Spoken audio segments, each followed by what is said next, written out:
Hi, I'm Alex Stones from Fluid Legal Recruitment. Delighted to be joined by Gemma Wragg, the CEO of Tavendale Partners and also a board member with ALPMA. Today we are going to be discussing some of the findings from the 2024 ALPMA NZ Legal Industry, HR Issues and Salary Survey. So firstly, Gemma, what were some of the key takeaways for you from this year's survey? Yeah, thanks for the introduction, Alex. It's great to be here. The first takeaway from the salary survey I really wanted to touch on was the cautious salary adjustment. So average salaries in New Zealand legal industry saw a rise of 4.7%, which is just marginally above the national average of 4.3%. Yeah, and I think this is really continuing a trend that we've actually noticed in some of the previous years' salary survey. You know, there's that sort of crazy period, sort of COVID, post-COVID. There was really a lot of sort of backed up OE demand, lawyers wanting to go overseas, as well as international law firms who were looking to snap up a lot of those top Kiwi lawyers as well. And so essentially, what it meant was that New Zealand law firms, they really had to shell out and pay a premium to secure and to keep the best lawyers. So I think the news that salaries have only risen broadly, in line with the national pay average as well as the rate of inflation, no doubt that's going to be a relief to yourself and partners' pockets, I'd assume, Gemma? Yeah, absolutely. The salary growth trajectory we saw post-COVID, I don't think was sustainable for most firms. So I think many will be relieved to see that kind of shift in the market. The second key finding from the survey that I noticed was that while recruitment pressures appear to be easing slightly, 56% of firms remain worried about their ability to attract staff in the coming year. Yeah, I think this is really interesting because on the one hand, in the last few years, like I said earlier, we've been hearing a lot of lawyers who are obviously keen to head overseas for their OEs and experience some time typically in London.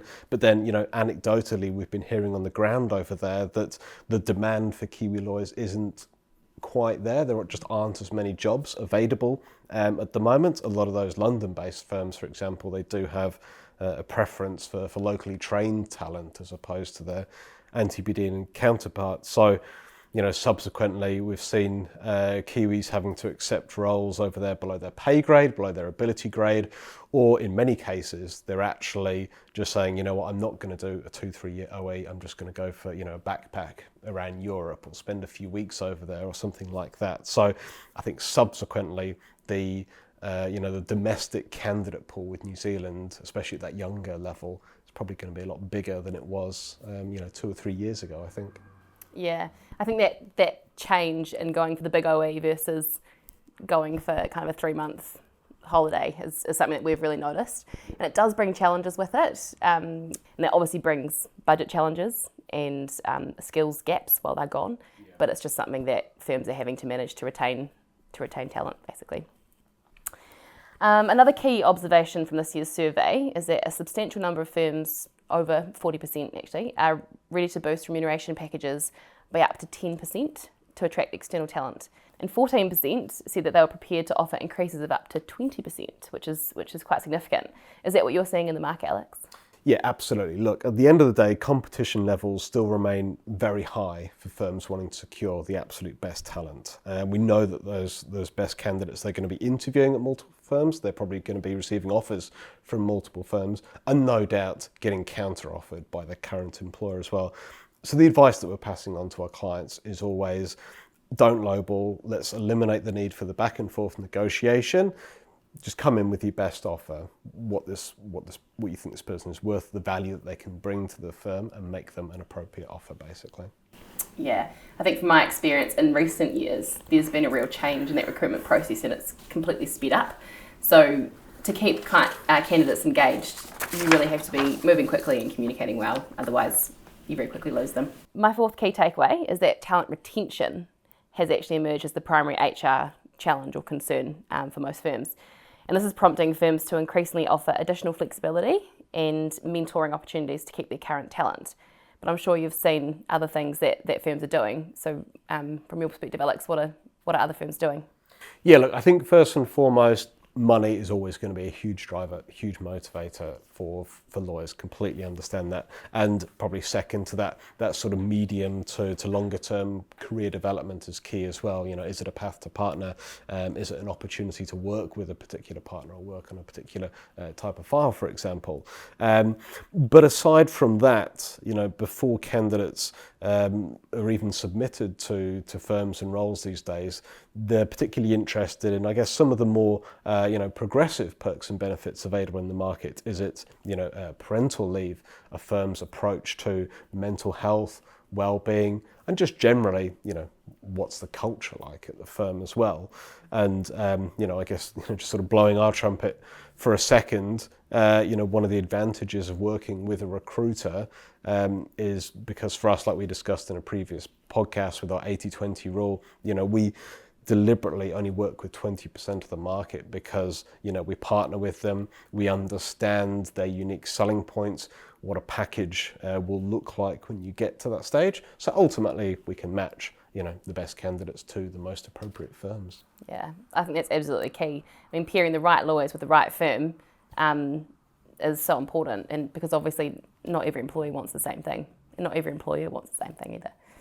I think in terms of retention though, firms also need to keep an eye on relativities, because it's very easy for the salaries of good homegrown lawyers to fall behind that of new talent that's being brought in. And I know that's really difficult to manage. A lot of firms struggle with that, but it's just so important for that talent retention. My final observation from the survey was that following substantial salary increases in recent years, fewer firms are prepared to negotiate salary raises above the Consumer Price Index for 2024. A lot of candidates aren't going to be very happy with that, I imagine.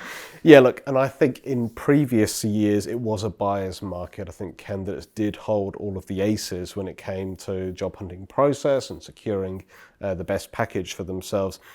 I think firms are now beginning to wrest some of that control back in their favour.